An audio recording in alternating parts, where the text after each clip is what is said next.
Halo semua, selamat petang dan selamat hari Sabat. Bertemu lagi kita di dalam ruangan petang untuk khotbah yang bertajuk Kanak-kanak di Mata Yesus. Apa kabar semua pada petang ini? Dan sudah tentu Anda mungkin ada mendapatkan rehat sebentar.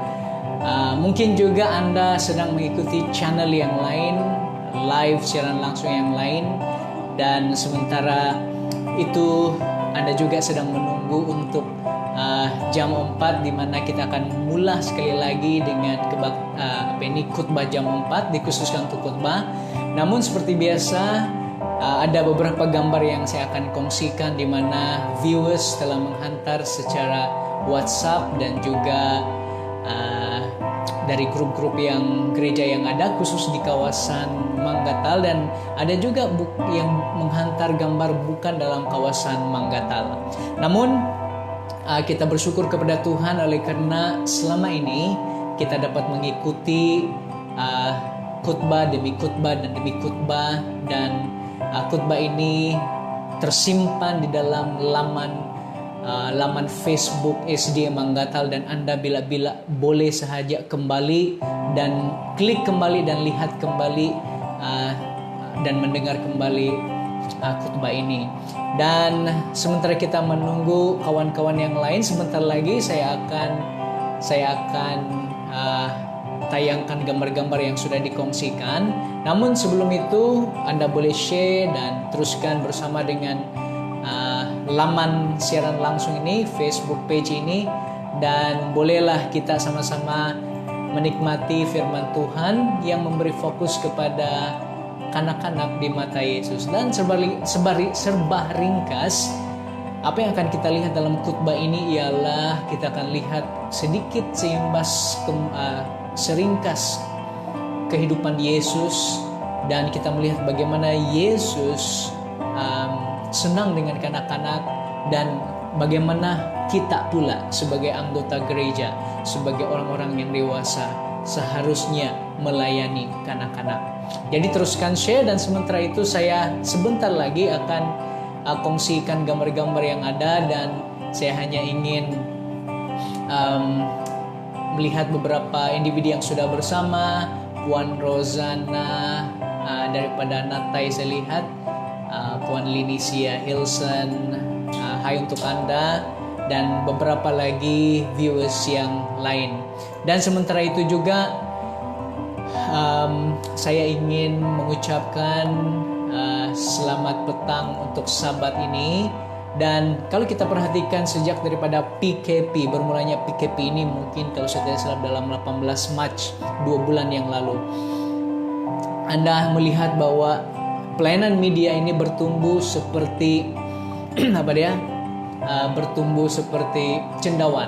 Anda boleh pilih dan Anda boleh keluar masuk, dan Anda boleh lihat bagaimana boleh pelayanan media ini bertumbuh dengan pesat. Jadi saya akan mulakan saja karena masa kita sudah jam 4, dan gambar pertama yang saya ingin perlihatkan adalah daripada keluarga Elda Holimon, gereja SDA Natai. Dan sebentar lagi mungkin banyak sudah yang expect bahwa gereja akan dibenarkan untuk kembali berbakti, beribadah.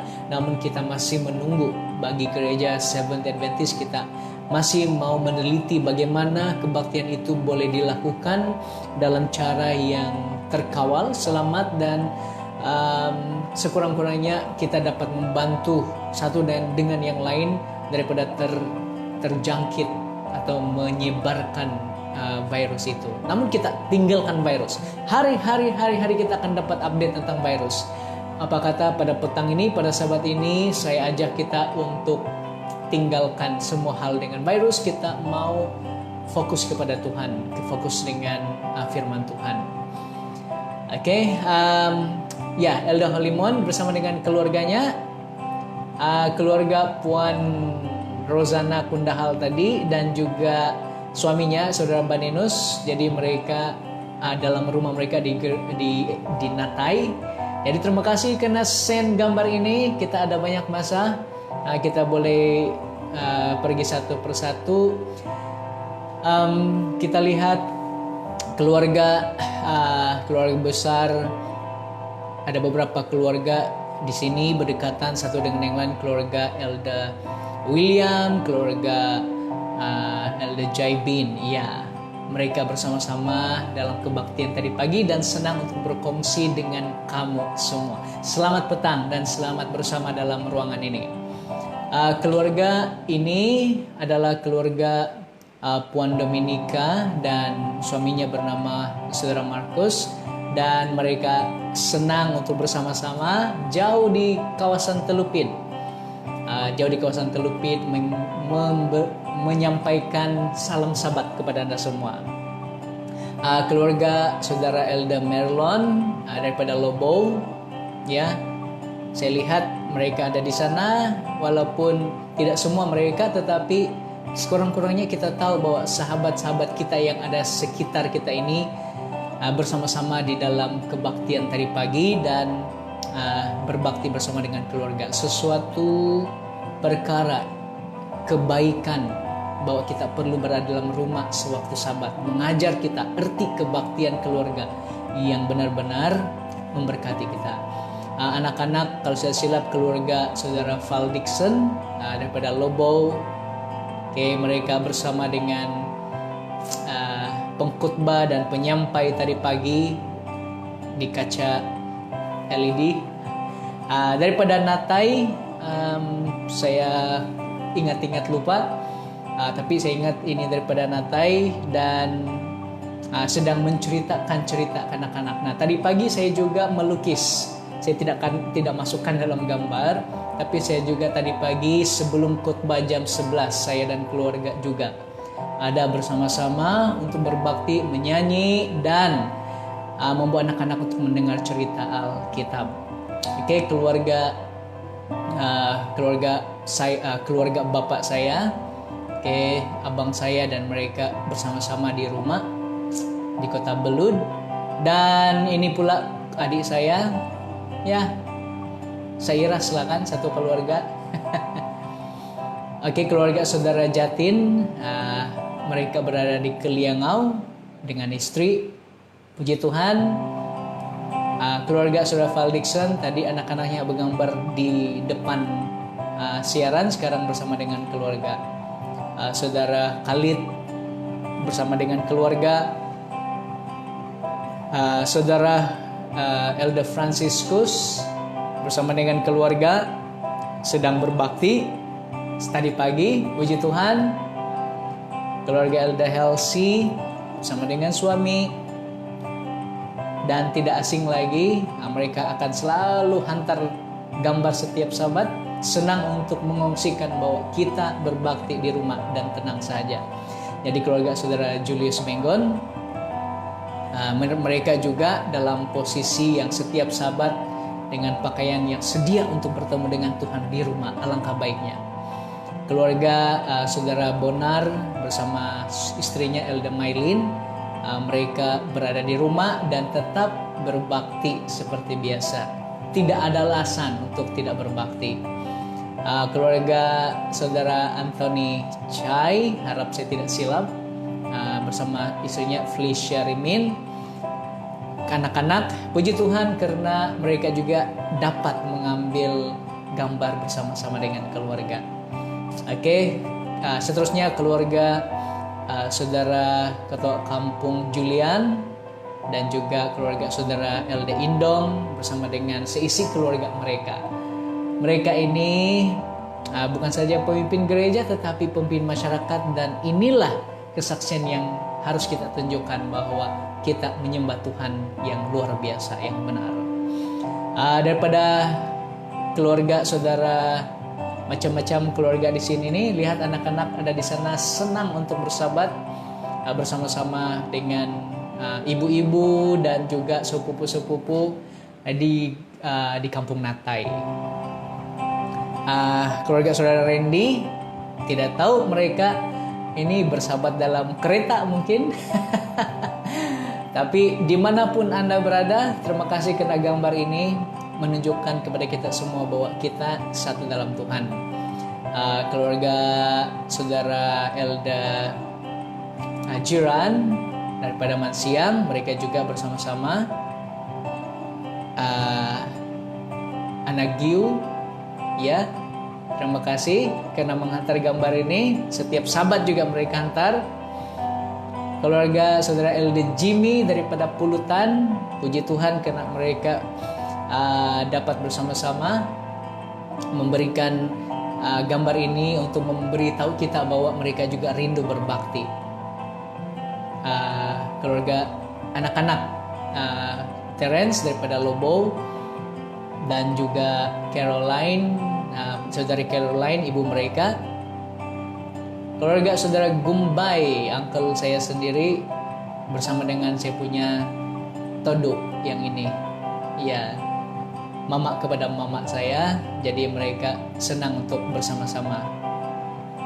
Keluarga ini saudara Gumbay dan juga istrinya. Habis, selesai. Terima kasih karena bersama-sama. Dan sebelum itu,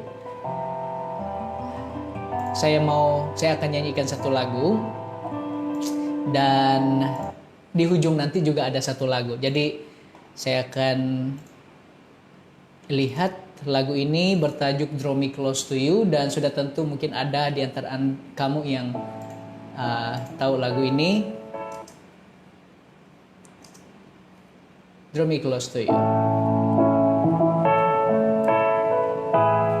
Sementara itu kita boleh siapkan hati kita untuk mendengar khotbah, yaitu kanak-kanak di mata Yesus. Draw me close to you,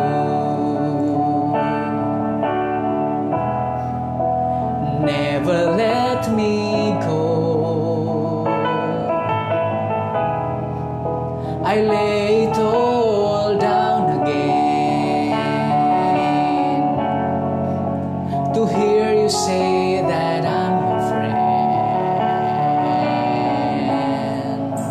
You are my desire, no one else will do, 'cause nothing else could take your place, to feel the warmth of your embrace. Help me find the way, bring me back to you.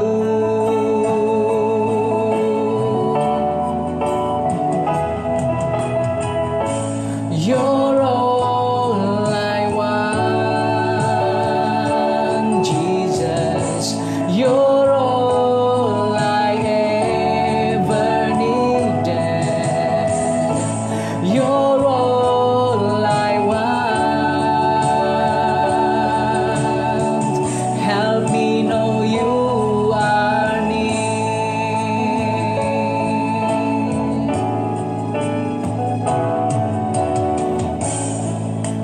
Draw me close to you,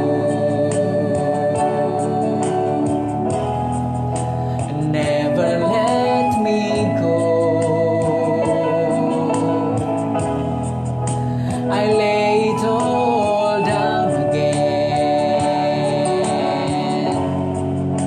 to hear you say that I'm your friend. You are my desire, no one else will do, 'cause nothing else can take your place,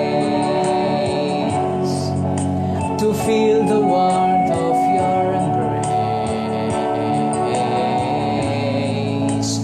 Help me find a way, bring me back to you.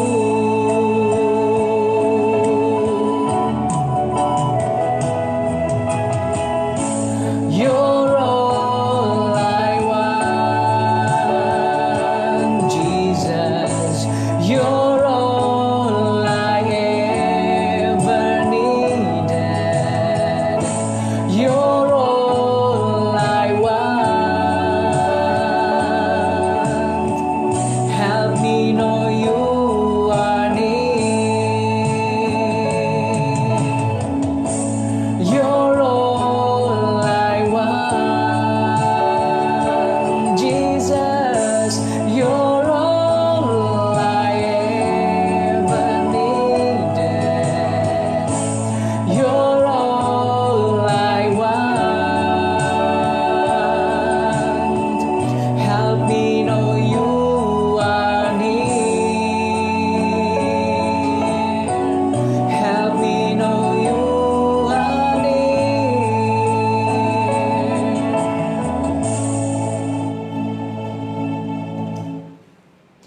Mari kita sama-sama berdoa dan kita akan mulakan khotbah pada petang ini. Bapa di surga, tidak ada orang lain yang kami mau selain daripada hanya Yesus. Karena kami perlukan Dia dan kami perlukan firman-Mu. Karena manusia bukan hidup dari roti saja, tetapi dari setiap perkataan yang keluar daripada mulut Allah, yaitu firman yang boleh kami baca daripada Alkitab yang kami miliki. Kami akan melihat satu tajuk. Kami perlu Roh Kudus untuk bersama dengan kami, agar hati kami sedia untuk dibukakan. Dan kami mohon supaya Tuhan akan membuatkan kami melihat kata-kata dan pesanan daripada-Mu, agar kanak-kanak kami dapat dibentuk sesuai dengan rencana-Mu. Terima kasih Bapa karena Engkau bersama dan kami berserah dalam nama Yesus. Amin. Sebelum saya mulakan, kita tidak tahu berapa lama lagi khotbah secara online ini akan diteruskan. Tetapi kalau kita lihat, bagi saya sendiri, saya melihat bilangan viewers, tetapi saya tidak dapat melihat siapa viewers itu kalau saya tidak perhatikan komen-komen dan juga gambar-gambar yang ada. Namun begitu apa yang saya perhatikan juga, kalau kamu boleh perhatikan sejak daripada mulanya khotbah online ini, satu yang berubah bagi saya ialah rambut saya. Jadi maafkan kalau rambut ini makin panjang, dan kalau 1 bulan lagi rambut ini akan tetap panjang. Memandangkan salon belum lagi diarah untuk membuka, maka saya boleh lihat perubahan dari kamera ini kepada diri saya bahwa rambut ini semakin panjang dan semakin bertumbuh. Dalam pandangan posisi yang lain, diharapkan bahwa rohani kita tidak akan gugur, rohani kita tidak akan berhenti bertumbuh, sebagaimana rambut kita ini akan terus bertumbuh, demikian juga rohani kita akan terus bertemu dengan adanya pelbagai khotbah-khotbah online yang disediakan. Jadi untuk petang ini kita melihat satu tajuk, kanak-kanak di mata Yesus. Kita mulai. Mana yang lebih seronok? Jadi seorang kanak-kanak atau jadi seorang yang dewasa? Bila saya melihat gambar ini, saya melihat saya. Coba kamu teka, mana satu saya di sana? Warna apa baju? Kalau Anda sedang pegang handphone, saya mau interaksi sedikit. Mana satu saya di dalam gambar? Karena ini adalah gambar kami adik-beradik. Jadi coba teka atau coba lihat-lihat, kalau boleh lihat dengan jelaslah. Saya sedang memakai baju yang mana satu? Yang warna apa? Jadi saya akan tunggu sebentar. Saya mau kamu lihat dan teka-tekalah saya mana satu? Yang baju putih, yang ini kah, yang putih tinggi kah, yang merah kah, yang biru kah, yang kecil ini. Jadi sementara kamu menulis, kalau kamu dapat beri komen, saya mau bertanya kepada Anda, mana yang lebih seronok? Jadi seorang yang dewasa ataupun jadi seorang kanak-kanak? Jadi ingat kembali pikiran ataupun imbas kembali bagaimana kita hidup sebagai seorang anak-anak. Imbas kembali perkara-perkara yang kita buat. Imbas kembali. Jadi ada saya lihat biru, merah, ada yang purple. Wah, ini purple comel sedikit. Ada yang kata biru. Baik. Oke, jadi kita bongkar rahasia itu kepada Anda yang menjawab. Jadi Anda yang menjawab, ada yang sekarang pilihan kita merah, biru, dan juga purple yang sebelah sini. Putih, seluar biru. Mungkin tidak berapa jelas kan? Dan mungkin juga saya punya rambut handsome sedikit sudah. Berbanding yang dalam gambar. Oke, jadi saudara Catherine Lee di kata merah, tadi ada beberapa kata merah, Ada yang kata biru. Oke, terima kasih. Oke, kita kembali kepada track. Ya, kepada Anda yang menjawab merah. Ya, itulah saya. Warna merah. Jadi senang saja mau tahu siapa yang duluan dan siapa yang sulung dan bongsu. Ikut sejak tinggi 1, 2, 3, 4 dan yang kelima. Jadi tahniah untuk yang jawab warna merah. Malangnya saya tidak janjikan ada hadiah apapun. Thank you karena coba meneka mana satu. Jadi jawabannya adalah merah. Yes. Jadi kalau saya ditanya mana yang lebih seronok, sama ada zaman kanak-kanak ataupun zaman dewasa. Mungkin sukar untuk kita mau katakan, sebab zaman kanak-kanak kita ini berbeza. Zaman kanak-kanak saya berbeza, zaman kanak-kanak Anda masing-masing juga berbeza. Sebelum kita jawab itu, coba kita pikir, waktu kita zaman kanak-kanak, pernahkah kita terfikir untuk mau cepat-cepat jadi dewasa? Jadi dalam pengalaman saya, bila saya lihat orang pandu kereta, bila saya lihat orang ada bebas jalan ke sana ke sini, saya rasa saya mau cepat besar. Saya boleh saya punya aktivitas sendiri. Jadi sebagai seorang kanak-kanak melihat kepada seorang yang besar, yang dewasa, sudah ada kerja dan kendaraan sendiri, keinginan itu betul-betul mau supaya saya akan jadi cepat-cepat besar, cepat-cepat dewasa.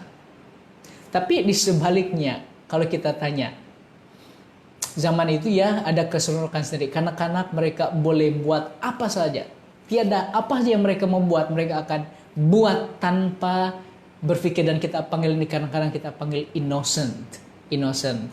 Jadi kanak-kanak, salah satu shoot yang saya suka buat adalah seperti ini, yaitu anak-anak akan melompat dan akan ambil gambar daripada bawah.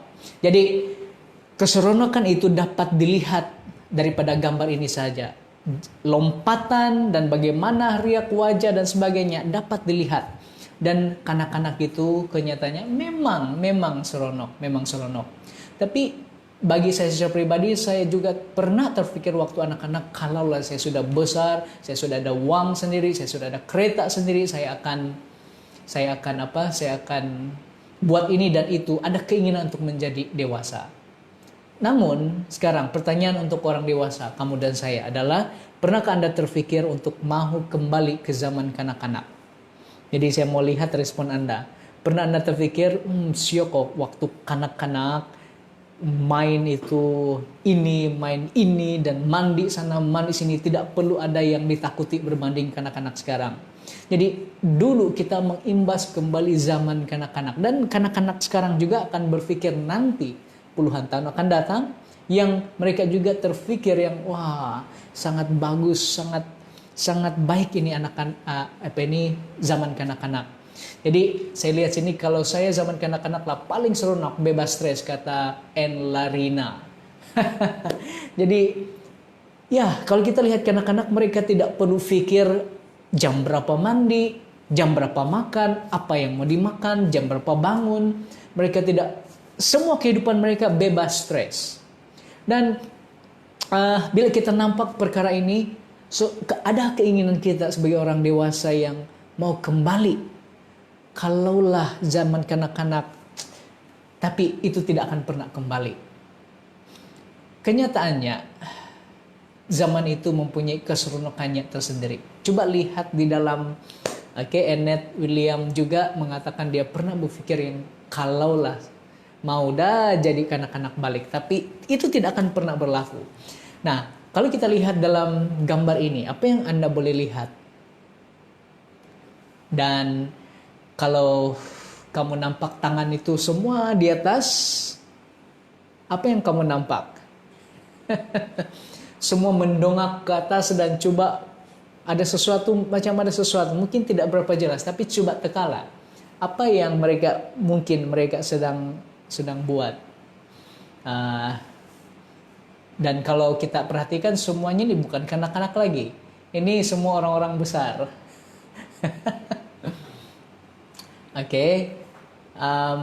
Jadi sementara Anda mau tengok apa yang mereka mau teka, apa yang mereka sedang buat, saya ingin baca. Dia kata daripada Puan Lena, dia kata siok ba zaman kanak-kanak, mau kembali ke zaman kanak-kanak kalau dapat sebab tiada stres. Jadi menjadi seorang kanak-kanak ini bebas stres dan mau supaya buat apa saja tanpa batas, dan mereka dilindungi oleh ibu bapak dan juga penjaga. Beruntunglah kanak-kanak yang mempunyai pengalaman seperti itu. Nah, Saudari Ferida kata macam tabur gula-gula sejak itu. Ya, bila kali terakhir Anda, betul, jawaban itu betul. Bila Anda, kali terakhir Anda mengikuti acara rebut gula-gula. Jadi ada yang buang gula-gula dan lepas itu berebut gula-gula. Jadi kelihatannya apabila ada acara ini, rebut gula-gula kategori orang dewasa, memberikan kita satu pahaman bahwa memang orang dewasa memiliki kerinduan untuk mengimbas kembali zaman kanak-kanak mereka. Mari kita lihat Yesus sebagai seorang anak. Apa yang kita boleh lihat?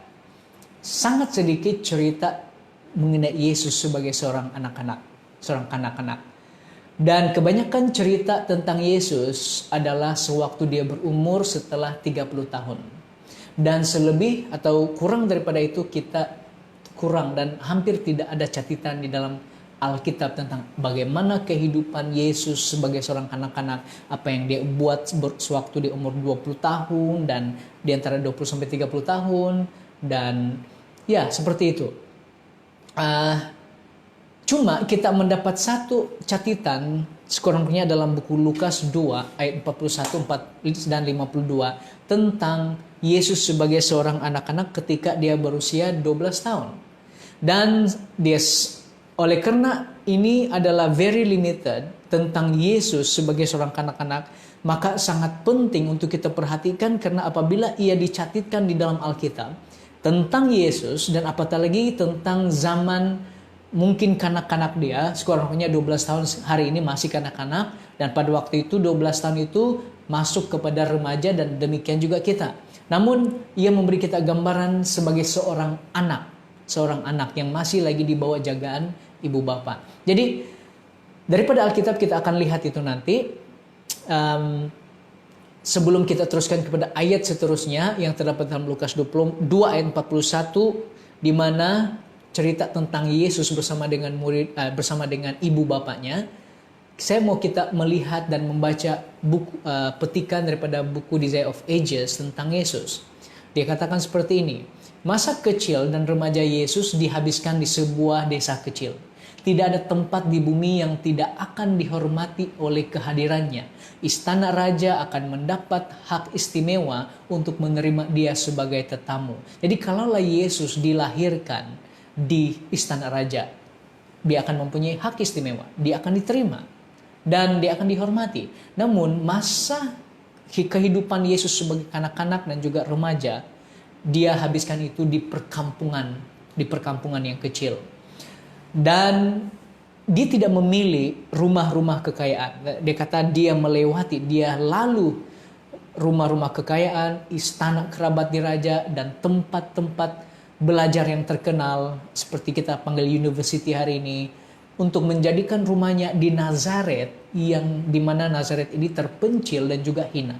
Jadi bila kita nampak kehidupan Yesus bukan ekstravaganza, bukan kehidupan yang penuh dengan kemodenan, bukan kehidupan yang penuh dengan kemudahan awam, tetapi kehidupan yang datang daripada satu tempat yang tidak dipandang oleh masyarakat apatah lagi tidak dilihat pun dan dipandang hina dan terpencil karena tidak ada sesuatu yang datang daripada Nazaret, sesuatu yang bagus. Jadi di sanalah Yesus membesar sebagai seorang kanak-kanak dan juga remaja. Nah, ketika Yesus beralih dari kanak-kanak ke remaja, dia tidak mencari sekolah para rabi, yaitu guru-guru agama yang mengajar tentang peraturan-peraturan Musa, tentang tulisan-tulisan para nabi seperti Yesaya. Dia tidak memerlukan pendidikan yang diperoleh dari sumber-sumber seperti itu, karena dia kata Tuhan adalah pengajarnya. Namun kita teruskan dengan petikan ini.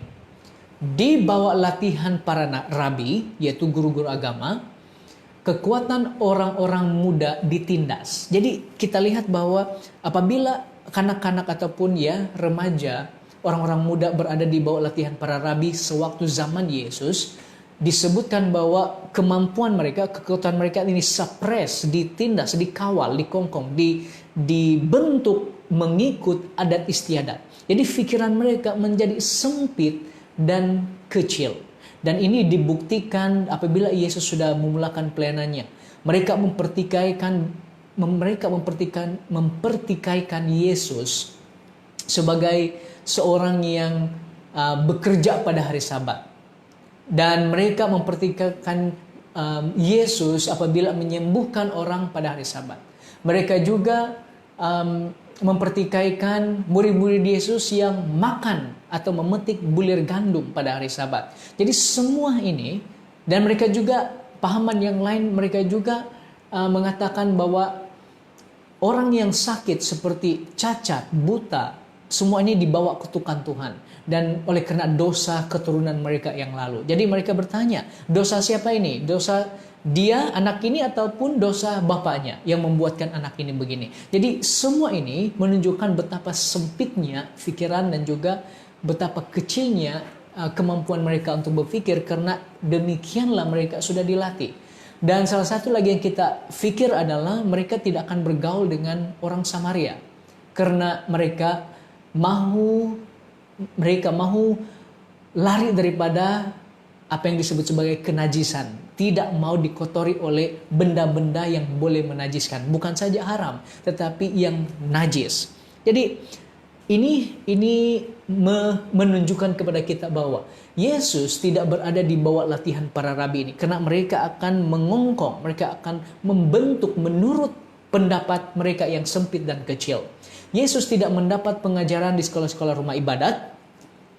Ibunya adalah guru manusia pertamanya. Jadi sangat penting ini kepada Anda ibu-ibu, termasuk saya yang mempunyai anak-anak kecil. Pastikan ini, ibunya, kata ini Yesus mempunyai seorang guru, dan guru manusia pertamanya adalah ibu. Apa yang ibu Yesus buat sewaktu dia kecil?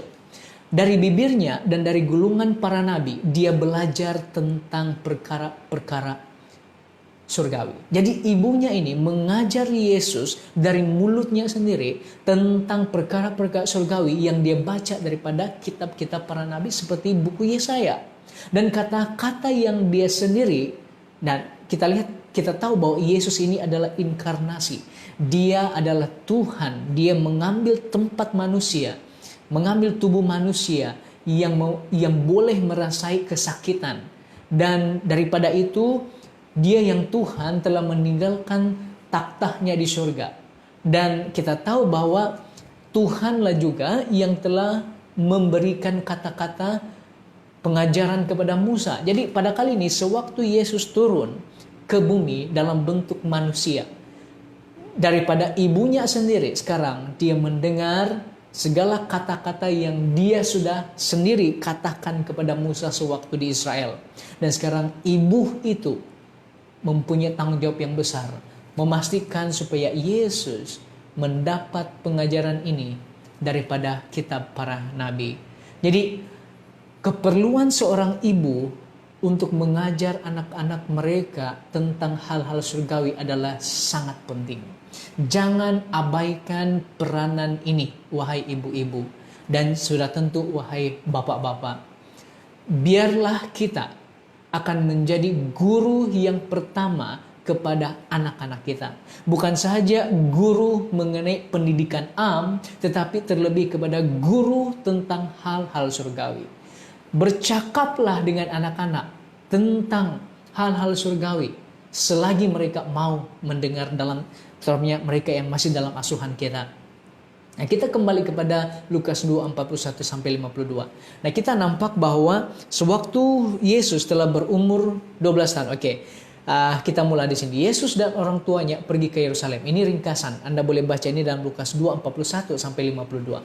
Dan mereka pergi ke Yerusalem karena tujuannya adalah untuk merayakan Paskah. Karena ini adalah salah satu daripada 3 perayaan yang penting yang menjadi kewajiban untuk setiap orang laki-laki Yahudi datang ke Yerusalem untuk melakukan perayaan perayaan ini, yaitu satu adalah Paskah, kedua Pentakosta, dan kita the Tabernacle, Feast of Tabernacle.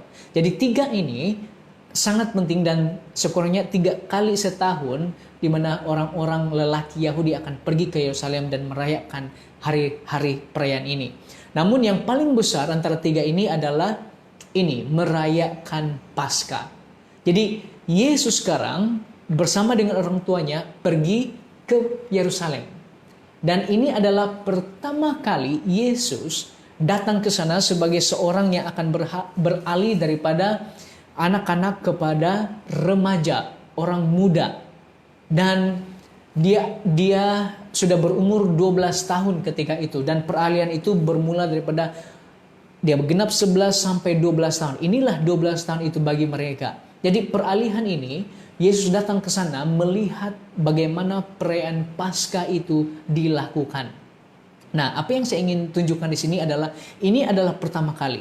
Dan apabila dia melihat kambing domba berada di Yerusalem, dia melihat bagaimana kambing domba itu disembelih, bagaimana ia dipersembahkan di atas api, bagaimana orang makan daging itu, dan semua ini masuk ke dalam pikirannya.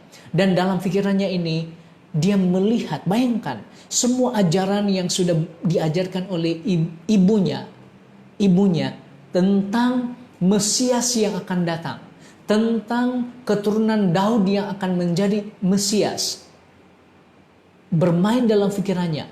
Dan dalam pahamannya, dalam hubungannya dengan Bapa Surgawi, dia tahu dan dia mulai sadar bahwa ada sesuatu, ada misi, ada purpose of life yang mana dia sudah datang ke dunia untuk melaksanakan misi yang dia sudah terima tersebut. Jadi Yesus berada di perayaan itu, sehabis perayaan itu. Jadi setelah perayaan itu habis, mereka berjalan pulang. Dan sementara mereka berjalan pulang, bukan mereka sekeluarga saja, tetapi banyak saudara mara yang lain dan orang-orang lain keluar daripada Yerusalem. Tinggallah Yesus di Yerusalem tanpa diketahui orang tuanya. Jadi ibu bapak Yesus tidak menyadari yang Yesus tidak bersama-sama dengan mereka. Jadi Yesus tertinggal di Yerusalem. Nah, apa lagi yang kita seterusnya, apabila seperti biasa ibu bapak yang concern, yang coba memperhatikan anak mereka. Ibu bapak Yesus menyangka Yesus berjalan dengan orang banyak dan dia sudah berumur 12 tahun, bukan seorang bayi lagi. Dan boleh berjalan, mungkin mereka sudah biasa berjalan bersama dengan orang banyak dan juga saudara mara yang lain.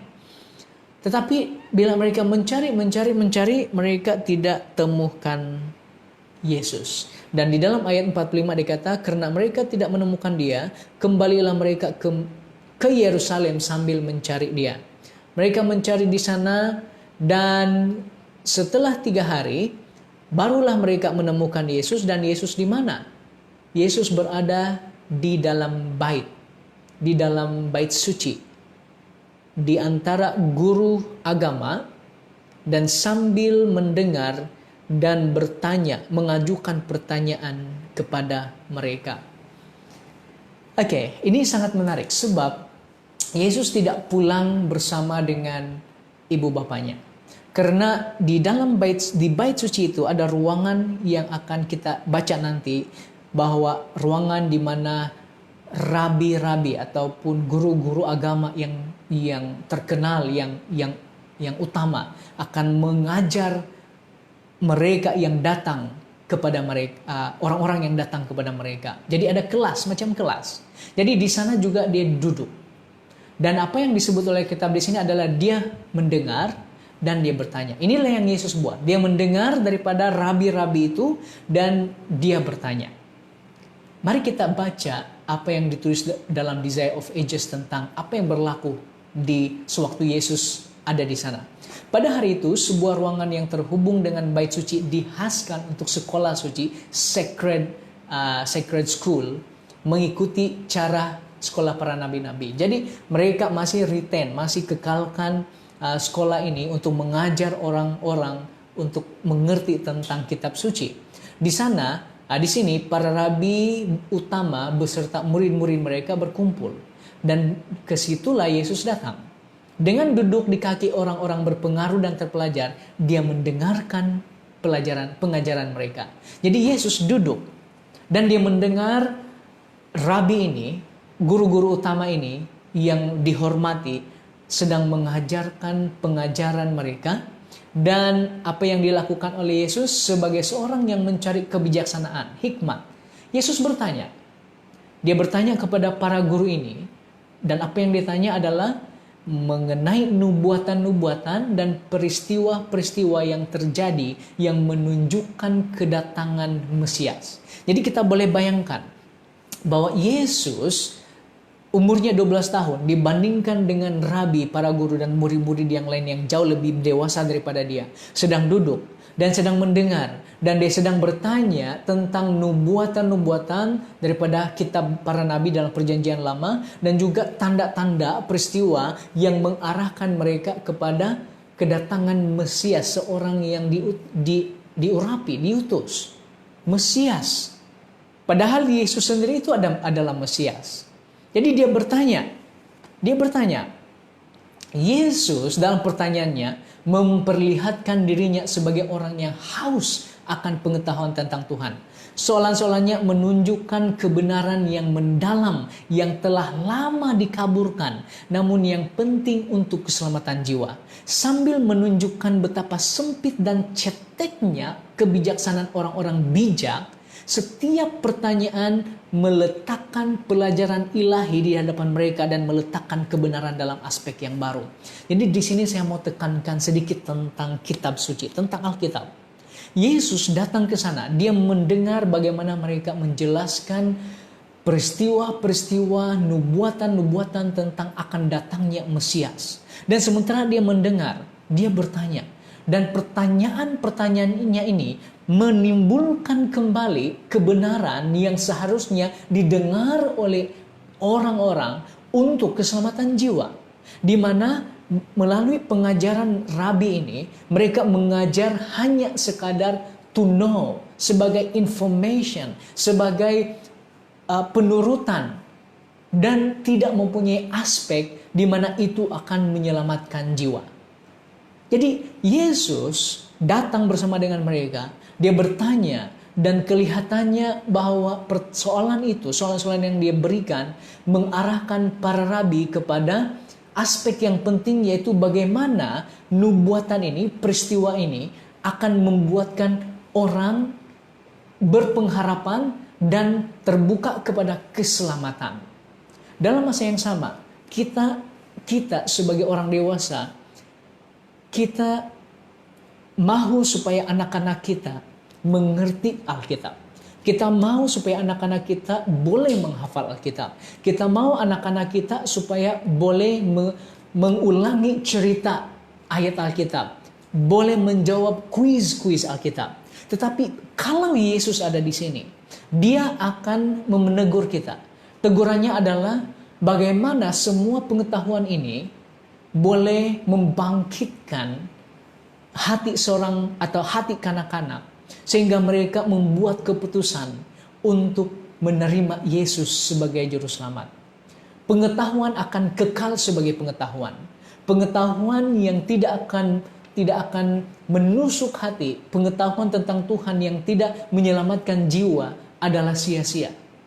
Kita boleh menghafal dan menceritakan semua cerita Alkitab. Tetapi kalau kebenaran itu tidak disampaikan sehingga dia hanya sekedar informasi dan tidak menyentuh hal keselamatan jiwa, menyentuh tentang supaya orang akan menerima, membuat keputusan tentang Yesus sebagai juru selamat pribadi.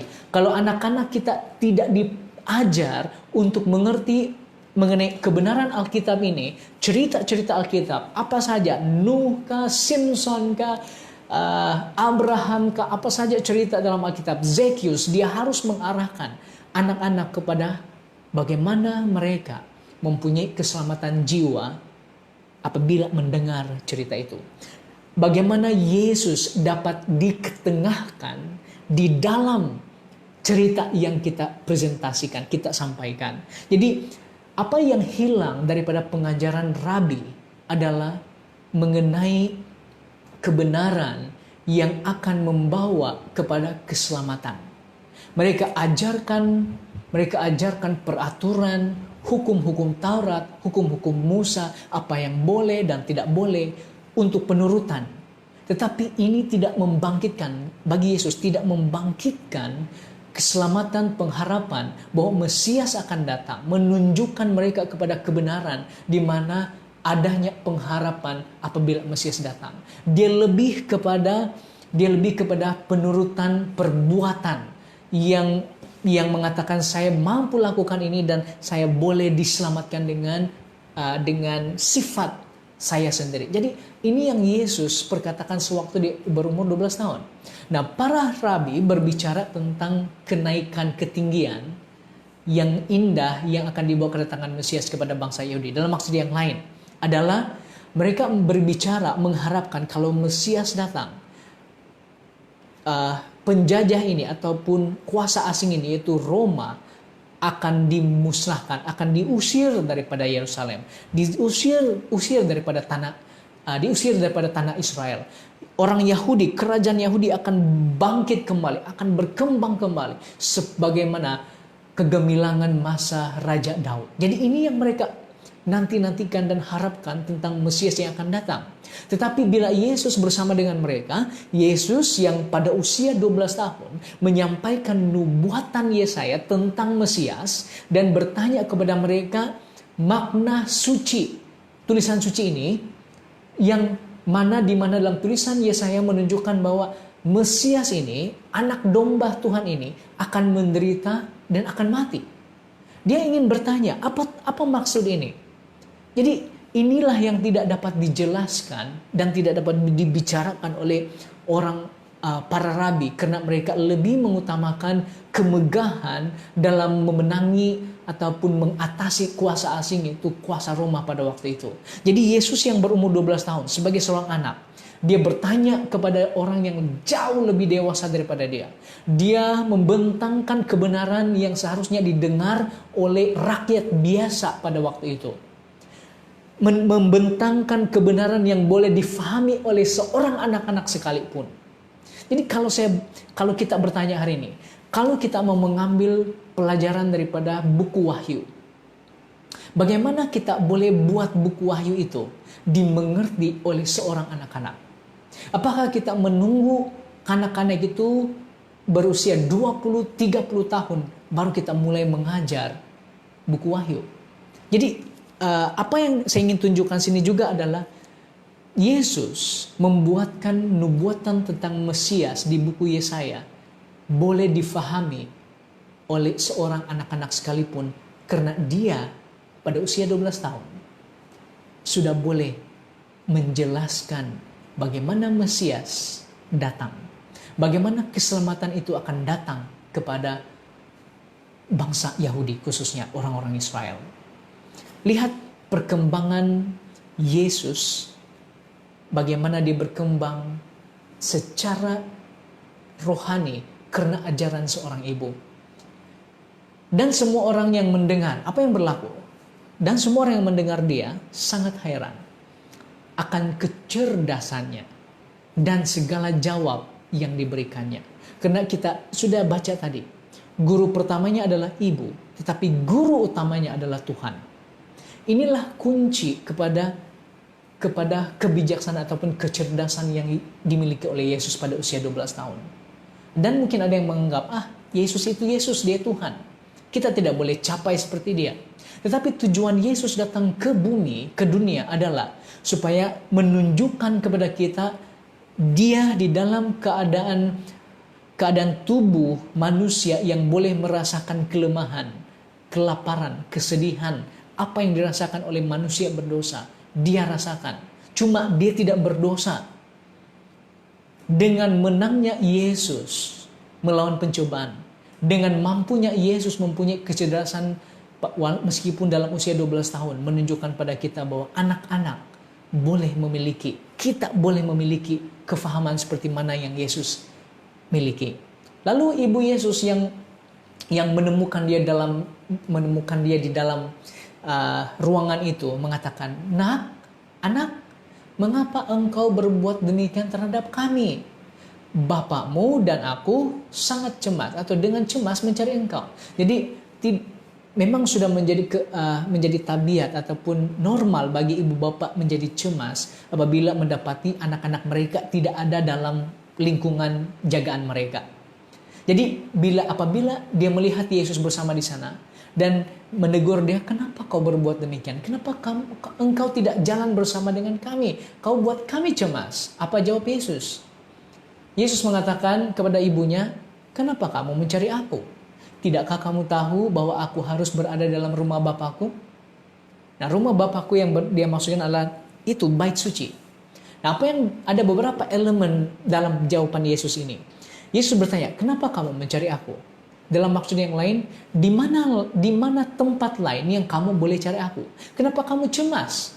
Tidakkah kamu tahu bahwa selama ini arah hidup saya adalah tertuju kepada rumah Bapa atau tertuju untuk mencari hal-hal surgawi? Ibu, kalau saya boleh diizinkan untuk tambah perbualan ini, mungkin kita boleh selami sedikit. Ibu, selama ini kau mengajar aku untuk mengasihi firman, mengasihi kitab. Di mana lagi saya harus berada kalau bukan di dalam rumah ini, dalam bait suci ini? Karena hanya di dalam bait suci ini yang boleh saya cari ataupun boleh saya dengar tentang kitab suci. Yang boleh saya belajar, berbincang, bertanya, dan menjawab. Belajar bersama tentang firman Tuhan. Di mana lagi saya harus berada? Jadi dalam kata lain juga Yesus seolah-olah mengatakan, kamu tidak perlu cemas. Karena selama ini apa yang saya buat? Selama ini kamu tahu benar bahwa kesukaan saya adalah firman. Kesukaan saya adalah berada di hadirat Bapa, berada di rumah Tuhan, bergumul dengan firman. Jadi kamu tidak perlu risau saya untuk berfoya-foya di tempat lain. Kamu tidak perlu risau untuk saya pergi mencari hiburan di luar. Karena kamu tahu sehingga sekarang ini, sejak dari kecil sehingga sekarang, saya suka, saya senang dan harus berada dalam rumah Bapa. Nah, dalam elemen yang lain juga, perkataan Yesus ini, Yesus memahami tujuan hidupnya. Misi hidupnya di bumi. Kenapa dia wujud ataupun dia dilahirkan. Kenapa dia harus mengambil bentuk sebagai seorang manusia.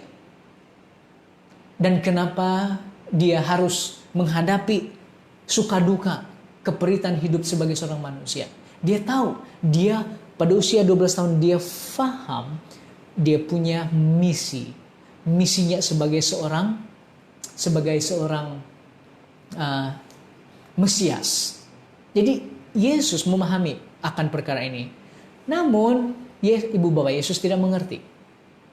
Dia tidak mengerti. Kenapa mereka tidak mengerti? Karena bagi mereka, kelahiran Yesus, apa yang dibuat adalah misteri, masih menjadi misteri. Karena dilahirkan dan dikandungkan dengan Roh Suci ataupun oleh Roh Kudus. Jadi, ini adalah misteri bagi mereka. Mereka berdiam. Mereka tidak mengerti sepenuhnya apa yang Yesus sebenarnya perkatakan. Karena Yesus memahami misinya. Dia sudah mulai mengerti. Yesus pulang bersama dengan ibu bapaknya. Jadi di sini Yesus tidak bertindak ataupun Yesus masih menghormati ibu bapanya. Yesus tidak bertindak untuk menghina ibu bapanya, tetapi dia masih pulang bersama dengan ibu bapanya, menandakan bahwa perwatakannya sebagai seorang anak kepada ibu bapanya ini adalah kelihatan sangat jelas menghormati ibu bapanya. Dan dalam ayat seterusnya, Yesus semakin besar, bertambah hikmatnya, besarnya, dan semakin dikasihi oleh Allah dan manusia. Dan kita boleh lihat, ini adalah pertumbuhan Yesus sebagai seorang anak-anak. Hikmat dalam kata Greek adalah Sophia. Jadi kalau Anda bernama Sophia, bermaksud hikmat, kebijaksanaan. Di mana hikmat ini merujuk kepada mental. Mental ini digunakan sepenuhnya. Mental ini digunakan ataupun mental ini digunakan untuk mengerti atau memiliki pengetahuan yang mana pengetahuan ini dapat digunakan atau diaplikasikan dalam semua aspek keadaan hidup. Jadi pengetahuan berbeza. Pengetahuan apabila digunakan dan boleh diaplikasikan dalam hidup, dia menjadi hikmat. Artinya seseorang itu tahu menggunakan pengetahuannya dan menggunakan pengetahuan itu untuk mengurus hidup dia, untuk menggunakan pengetahuan itu untuk melakukan semua situasi kehidupan sesuai dengan apa yang sudah dia pelajari. Jadi inilah Yesus. Inilah Yesus yang mempunyai hikmat, berkembang secara fisikal, maturity ataupun kematangan dia sebagai seorang insan, dan dia juga dikasih oleh Allah di mana hubungan rohaninya dengan Tuhan, meditasi doa, firman Tuhan, dia hubungannya dengan Tuhan melalui pembacaan kepada firman Tuhan. Dia mencari kehendak Bapa Surgawi. Inilah kasih dia dengan Tuhan dan juga kasih sesama manusia, di mana mempunyai sifat untuk mengasihi kepada semua lapisan masyarakat, tidak mementingkan diri, mempunyai simpati dan kelemah lembutan dan percakapan yang boleh menghibur, kesopanan dan penuh dengan kasih karunia kepada semua manusia. Inilah pertumbuhan yang Yesus alami. Nah, bolehkah anak-anak mengalami pertumbuhan yang sama? Kenapa tidak? Lihat gambar ini, seorang anak yang di dalam dia punya baju. Dia seolah ingin membuka sesuatu. Ya, dia coba tutup botol air dengan tangannya, tetapi tangannya ini licin. Jadi dia guna hikmat dia guna pengetahuan dia. Dan pengetahuannya mengatakan tangannya licin, tetapi bajunya boleh menolong dia. Jadi dia masukkan botol air dan dia guna tangannya untuk buka botol air, penutup botol air itu. Ini hikmat. Anak-anak boleh diajar untuk menggunakan pengetahuan yang ada untuk diaplikasikan di dalam kehidupan mereka, agar mereka menggunakan pengetahuan itu. Jadi anak-anak kita harus ajar mereka, bukan untuk menghafal, bukan saja untuk menghafal ayat Alkitab, semata-mata boleh menjawab kuis Alkitab, tetapi pengetahuan yang mereka ada ini mereka boleh aplikasikan dalam kehidupan mereka. Kalau mereka belajar tentang pengampunan di dalam Alkitab, beritahu mereka bahwa kita juga harus mengampuni orang lain. Aplikasikan itu dalam keluarga, aplikasikan itu dalam hubungan sesama adik-beradik. Ajar mereka untuk meminta maaf, mengasihi. Jadi itulah hikmat. Gunakan pengetahuan Alkitab, knowledge tentang Tuhan ini, supaya kehidupan kita terurus. Dan juga anak-anak khususnya dapat menggunakan hikmat mereka. Pertumbuhan fisikal, di mana mereka mempunyai atau dijaga, kita harus menjaga anak-anak kita. Kita bertanggung jawab terhadap kesehatan anak-anak kita 10 tahun, 20 tahun yang akan datang. Saya pernah memberikan satu seminar ringkas tentang kepada ibu-ibu yang punya anak-anak kecil, dan salah satu yang saya sampaikan adalah tentang pertumbuhan fisikal, yaitu saya katakan dengan ringkas bahwa Kamu bertanggung jawab terhadap kesehatan anak-anak kamu 20 tahun yang akan datang. Apa yang kita berikan kepada mereka, apa yang kita makanan yang kita berikan kepada mereka hari ini akan menentukan apa bentuk kesehatan yang mereka akan hadapi, keadaan kesehatan yang mereka akan hadapi 20-30 tahun akan datang. Jadi inilah yang perlu juga kita perhatikan. Yesus matang secara tubuh, fisikal. Dia mempunyai senaman, dia mempunyai fisikal yang sehat dan dijaga oleh ibu bapanya. Jadi semua ini merujuk kepada bagaimana Yesus juga bertumbuh. Kasih sesama manusia. Ajar anak-anak untuk mengasihi orang-orang, bukan saja orang-orang yang sakit, tetapi mengasihi mereka yang sudah menyakiti hati. Kita adalah senang untuk orang mengasihi mereka yang sakit. Tetapi untuk mengasihi mereka yang sudah menyakiti hati kita adalah satu perkara yang perlu kita pelajari. Karena ini adalah tuntutan Yesus. Yesus katakan, berdoa bagi musuhmu. Kasihi mereka yang sudah memusuhi kita. Kasihi musuhmu. Jadi kita perlu belajar mengajar mereka bukan saja mengasihi manusia yang sakit, tetapi mengasihi mereka yang sudah menyakiti hati kita. Jadi dalam gambar ini kita melihat seorang anak yang menyentuh. Nah, kenapa saya sendiri yang ambil gambar ini? Sekarang anak ini sudah berusia 20 tahun.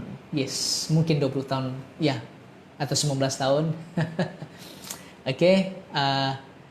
Dan salah satu yang saya beritahu kepada mereka 10 tahun, mungkin 7-8 tahun yang lalu, saya katakan, kalau kita melawat nenek ini, karena dia sudah uzur, dia tidak boleh bangun lagi, saya katakan, kamu datang duduk dekat dengan dia, kamu pegang tangan dia, dan katakan sesuatu. Sentuh dia. Karena waktu itu belum ada coronavirus. Jadi saya katakan, sentuh nenek ini, kalau kamu tidak sentuh tangan, puai kepalanya. Karena dia rindukan sentuhan oleh orang-orang yang mengenali dia. Jadi dengan sentuhan itu, senyuman terukir pada wajah nenek ini. Dan ada beberapa lagi anak-anak yang menyertai. Dan setelah beberapa minggu kemudian, setelah itu nenek ini pergi. Jadi satu kesempatan untuk mengajar anak-anak untuk mengasihi. Kasih Allah, kita harus mengajar anak-anak dari sudut bagaimana mengasihi Allah, daripada sudut Alkitab. Ajar mereka untuk menyukai firman Tuhan karena Yesus bertumbuh dengan firman Allah. Jadi sebagai kesimpulan, adakah anak-anak sedang membesar seperti Yesus? Jadi bagi saya yang punya anak masih kecil, dan Anda, dan mungkin anak yang masih boleh diasuh dan belum sampai peringkat dewasa, adakah mereka sedang membesar seperti Yesus? Dari segi fisikal, hikmat, kasih kepada manusia, dan juga kasih kepada Yesus, kasih kepada Tuhan. Pastikan mereka bertumbuh dalam 4 elemen ini. Pelayanan Yesus, apabila dia sudah dewasa, dia mulakan pelayanan umur dia 30 tahun. Dan satu kali orang membawa anak-anak kecil kepada Yesus. Sekarang Yesus dahulu kecil, sekarang dia besar. Dan sekarang orang-orang membawa anak-anak kecil kepada dia. Tetapi murid-murid Yesus memarahi orang-orang itu. Sudah tentu ibu bapa yang datang membawa anak-anak kecil kepada Yesus. Dan apa yang Yesus katakan? Biarkanlah anak-anak itu datang kepadaku. Dan jangan kamu menghalang-halangi mereka, sebab orang-orang yang seperti itulah yang mempunyai kerajaan Allah. Jadi Yesus memandang kanak-kanak di mata Yesus sangat berharga. Yesus katakan, jangan kamu halang anak-anak itu datang kepada Yesus.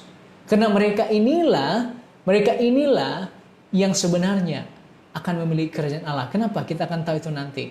Aku berkata kepadamu, sesungguhnya barang siapa tidak menyambut kerajaan Allah seperti seorang anak kecil, ia tidak akan masuk ke dalamnya. Jadi quality kepada seorang anak ini direcognize, dikenal pasti oleh Yesus. Pelayanan Kristus. Jadi ini kesimpulannya. Pelayanan Kristus atau Yesus mengajar kita supaya kita ini orang dewasa jangan menghalang anak-anak datang kepada Yesus. Ada sedikit typo di sana. Jangan menghalang anak-anak datang kepada Yesus. Kalau kita adalah punca kepada anak-anak tidak datang kepada Yesus, maka kita perlu berhati-hati. Karena Yesus menegur kita, jangan halang anak-anak datang kepada Yesus.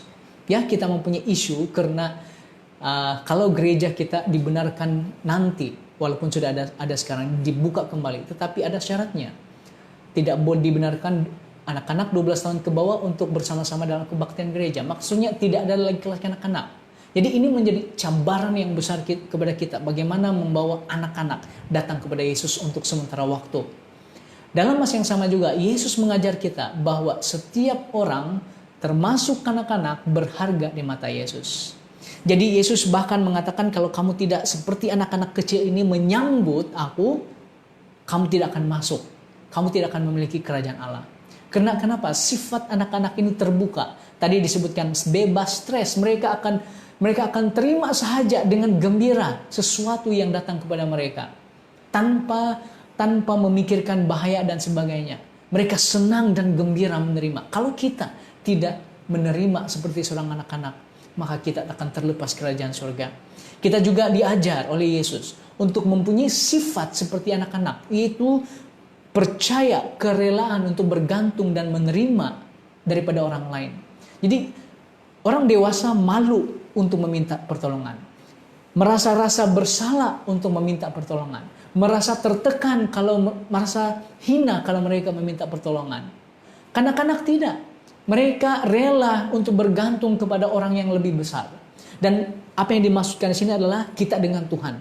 Kita harus lebih rela untuk bergantung kepada Tuhan seperti anak-anak bergantung kepada ibu bapa. Kalau kita tidak ada kerelaan dan kepercayaan kepada Tuhan, di mana kita boleh bergantung kepada Dia, maka kita akan terlepas kerajaan surga.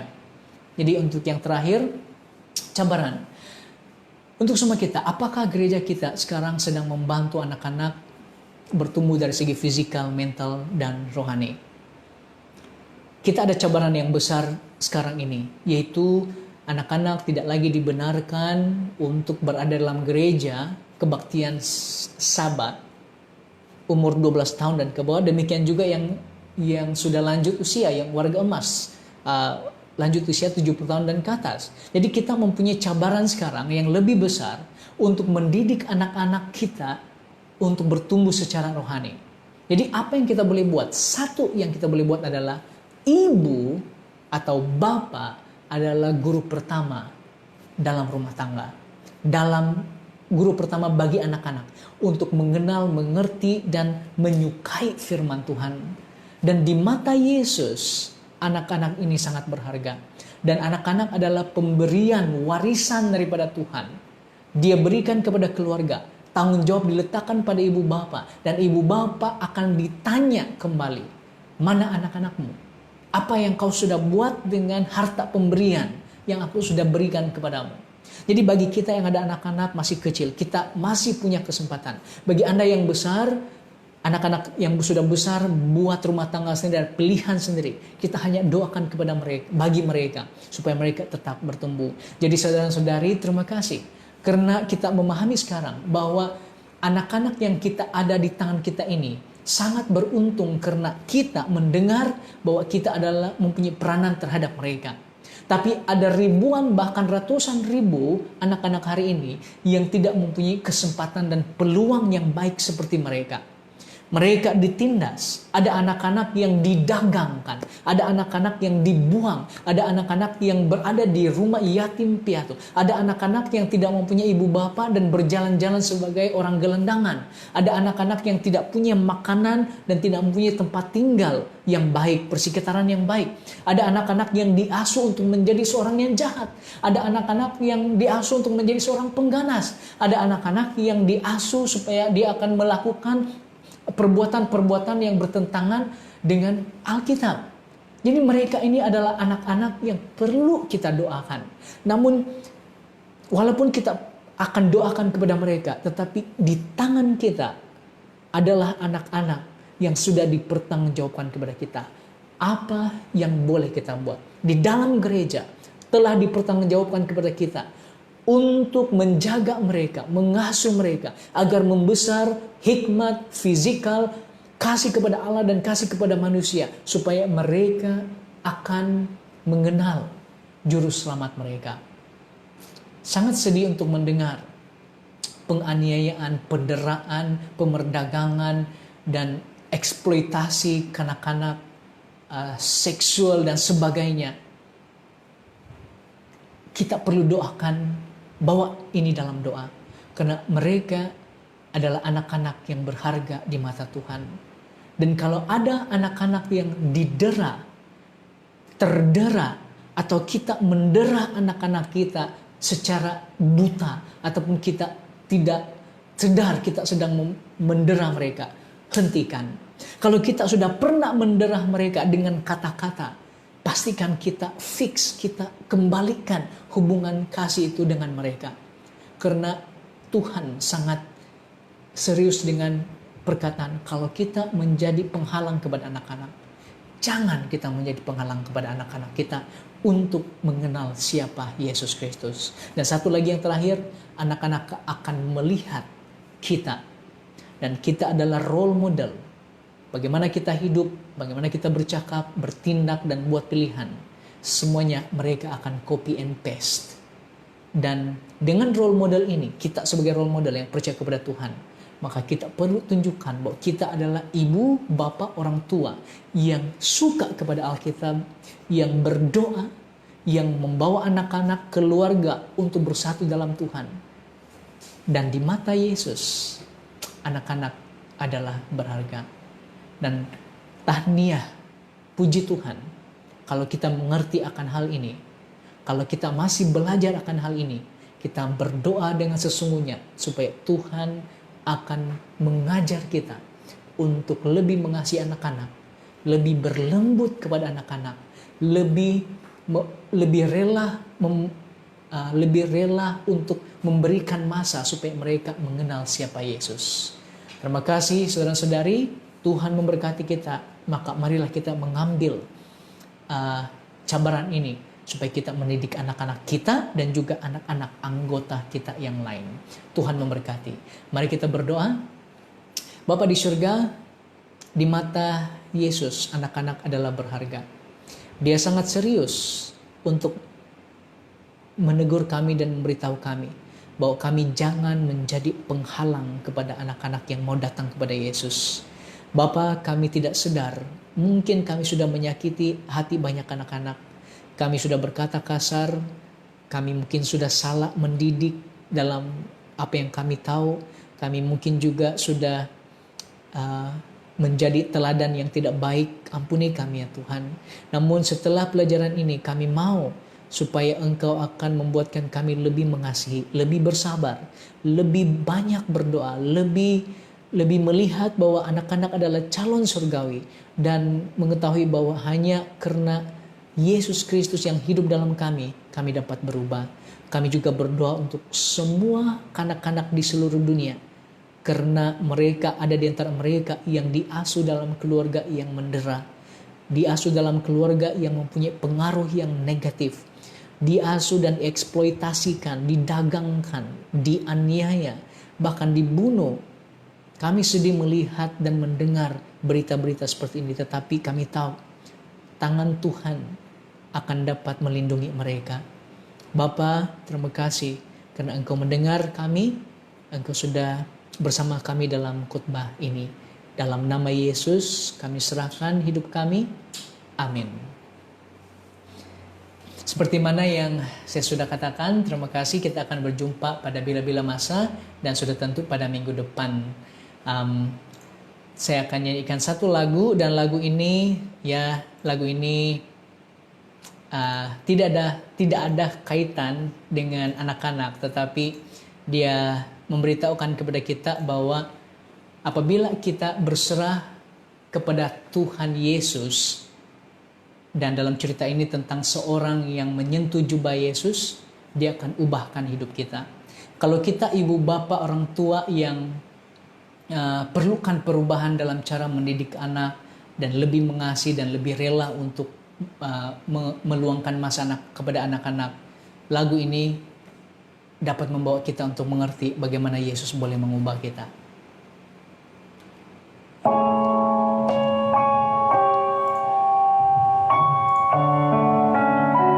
I touch his garment.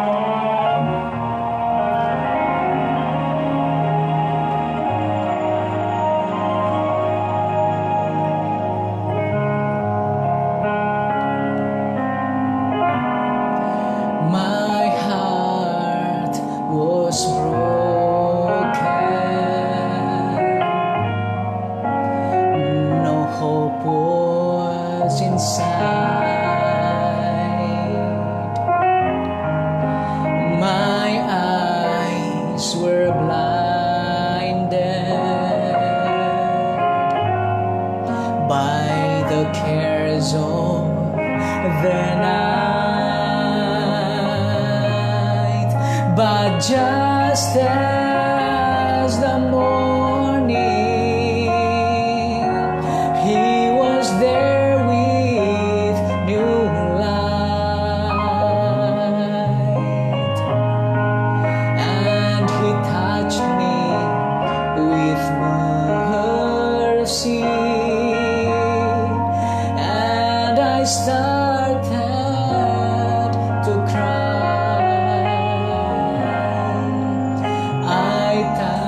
His garment, he laid his hand on me, he moved with compassion,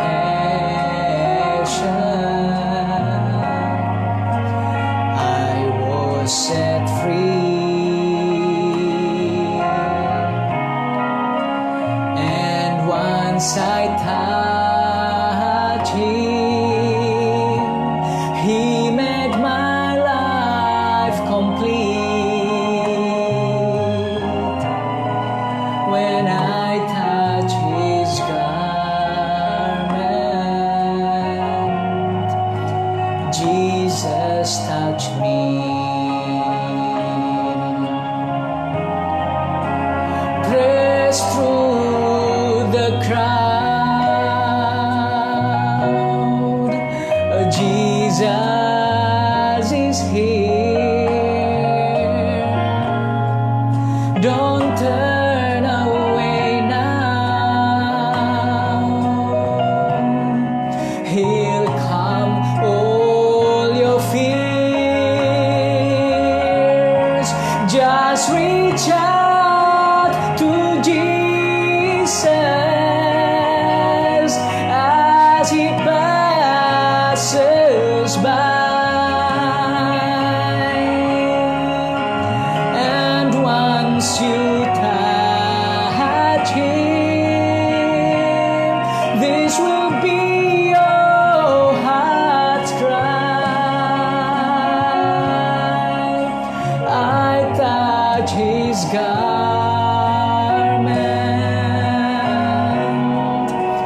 he laid his hand on me,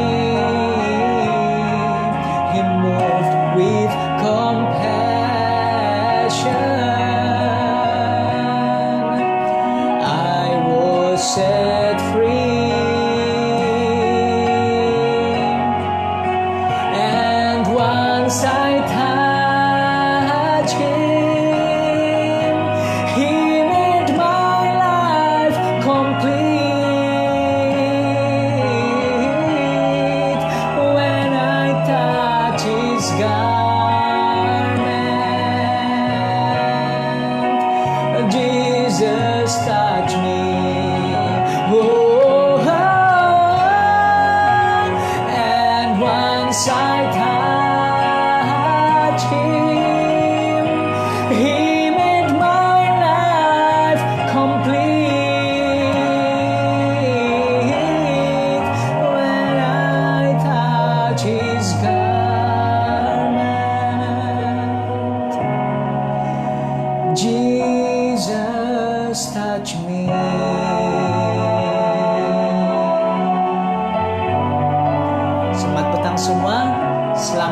menutup hari Sabat. Jumpa lagi, Tuhan memberkati. Bye-bye.